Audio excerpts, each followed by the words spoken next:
नाराज लोगों से मुज़ाकरात होने चाहिए हैं ये नहीं, लेकिन इन्हीं नाराज लोगों के बारे में उस रोज़ जब एलामिया जारी हुआ था और जब उस बड़ी बैठक के अंदर बड़ी एक शख्सियात जो थी वो गुफ्तगू फरमा रही थी, तो उन्होंने बीएलए को, बीएलएफ को, ज़ाहिर दहशतगर्द जमातें हम इनको कहते हैं, इन्होंने दहशतगर्दाना कार्रवाइयाँ भी बहुत सारी की हैं। लेकिन आज कहीं ना कहीं दिखाई देता है कि नून लीग कम अज़ कम कहीं ना कहीं ये सोच रखती है कि इनसे भी किसी न किसी सतह पर मुज़ाकरात हो सकते हैं, किए जाने चाहिए हैं। शहजाद साहब। बिस्मिल्लाहिर्रहमानिर्रहीम। बहुत शुक्रिया आसमा।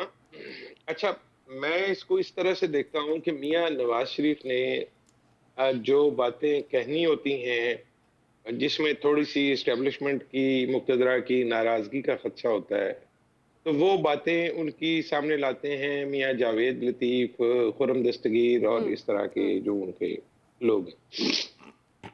अच्छा, इसका मतलब ये है कि मियाँ नवाज शरीफ जो हैं वो इस बात पे कुल्ली कन्विंस नहीं है कि ये मामला सिर्फ और सिर्फ ऑपरेशन से या ताकत से हल किया जाना चाहिए। ठीक हो गया। और मैं बताऊं कि सियासतदान की सोचने के अंदाज में और मुक्तदरा के सोचने के अंदाज में कुछ फर्क फ़र्क हुआ होता है। करता है। जी। ये इस तरह नहीं हो सकता कि मतलब मैं उस दिन जिस दिन की बात आपने अभी की, मैं उस दिन भी ये कह रहा था कि आपको एक हमा जहती एक हिकमत अमली अपनाना होगी इस संजीदा मसले से निपटने के लिए। इन आप ये नहीं कह सकते कि सबके साथ मुज़ाकरात होंगे, आप ये भी नहीं कह सकते कि सबके साथ लड़ाई होगी। हुँ, हुँ। ये आपको देखना पड़ेगा, पिक एंड चूज़ करना पड़ेगा, चीज़ों को साथ लेकर चलना पड़ेगा। उसकी दूसरी वजह ये है कि यहाँ पे अगर हम बलूचिस्तान को देखें तो बलूचिस्तान में प्रॉक्सीज़ बहुत ज़्यादा हैं। ये कोई सिर्फ़ हमारे बलूचिस्तान के लोगों का मसला नहीं है, कोई नाराज़ लोगों का या दहशतगर्दों का, तो ये दहशतगर्द प्रॉब्लम इतना उलझा हुआ है, इतना सोफिस्टिकेटेड है हाँ कि जी। यहाँ पे बहुत सारी प्रॉक्सीज़ हैं और फिर हुँ। उनके सहूलतकार हैं और सहूलतकार डेफ़िनेटली हमारे लोग हैं। तो इनको कैसे एक-दूसरे से अलग करके देखना है।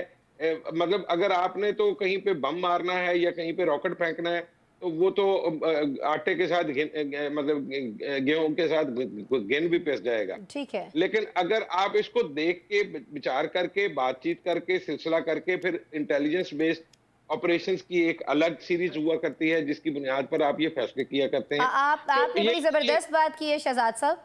शहज़ाद साहब, आपको नहीं लगता कि जो सिचुएशन हो चुकी है और जिस तरह से अभी आज़म साहब ने इसको एलैबोरेट किया, नौशाद साहब ने हमें समझाया, अब इसका नोटिस अदलिया को ले लेना चाहिए, कुछ इक़दामात कर ले या किसी और से होप लगाएँ सर हम? क्यों जी? अदलिया ने ठेका ले रखा है आपके हर काम का और फिर आप कहते हैं अदलिया हुकूमत चलाती है, फिर आपको एतराज़ होता है उस पे। हुँ। अपने आप को ठीक करें। अपने आप को ठीक नहीं करना, बाकी दुनिया की हर दवाई आपने एक-दूसरे को बतानी है कि फलाना ये कर ले, ढिमकाना है। और अभी माज़रत के साथ नहीं कर रहे हमारा ना एक सर प्रॉब्लम ये भी है। सही, नहीं कर रहे सही आसमा सर, देखिए, कराची को नहीं कर सुन रहे लेना, सही। अब बोलने का मौका भी तो दिया करें ना, मेहरबानी करें ना आप। नहीं सर, अब आप कह देखिए रहे कि हैं कि हम क्यों हर ठीक मामले करें, तो को सर मैं तो आपसे रिक्वेस्ट कर अब रही हूँ, फिर हर आपने वही मामले बात कर दी, को ठीक, वही मैं तो और नहीं कर आप रहे अगर ठीक। पॉलिटिक्स में ले जाएँगे कि पंजाब में मियां मरियम नवाज ने वो कर दिया और सिंध में जो है वो वहाब मुर्तजा ये नहीं कर पाए।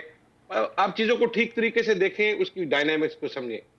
प्रॉब्लम कहाँ पे है? हुँ, प्रॉब्लम है भाई आपके मोटरसाइकिल और प्रॉब्लम है आपका डंपर और टैंकर माफिया। हुँ। अब डंपर और टैंकर का इशू क्या है? डंपर और टैंकर का इशू ये है कि वो जितने ज्यादा फेरे लगाएगा, उतने ज्यादा उसके पैसे बनेंगे। उसकी कोशिश ये होती है कि ये मैं फेरा डाल के आऊं अभी और इसके बाद दूसरा उठा लूं, फिर तीसरा उठा लूं।